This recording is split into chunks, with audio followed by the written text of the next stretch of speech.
I'm Atra El-Nashar in Washington. President Trump is set to host Israeli Prime Minister Benjamin Netanyahu at the White House Wednesday, where they'll discuss strategy for U.S. nuclear talks with Iran. And with increased American and Iranian military assets in the Middle East, negotiations are in a precarious spot.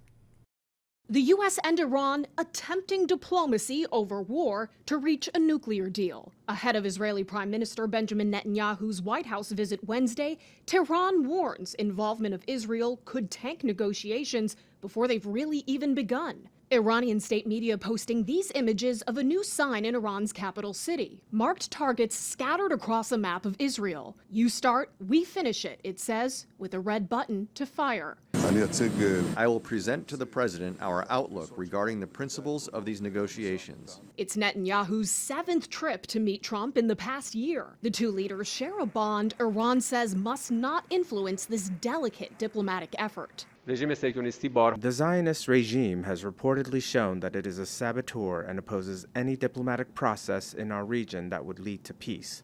Therefore, it is up to American officials to act independently of these pressures and the influence of these lobbies and not allow others to decide on American foreign policy. A potential starting point for compromise, Iran's top nuclear official suggests they'd be willing to dilute their enriched uranium in exchange for the removal of all sanctions. Perhaps not enough. President Trump says he won't tolerate any enrichment whatsoever. If negotiations fail, President Trump says in a new interview he's thinking about sending another aircraft carrier strike group to the region. It would join the USS Abraham Lincoln carrier group already there. Either we will make a deal or we will have to do something very tough like last time, Trump said, referring to U.S. strikes on Iranian nuclear sites last year.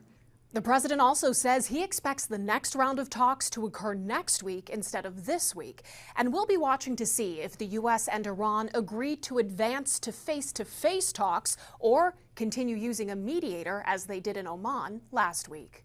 In Washington, I'm Atra El-Nashar.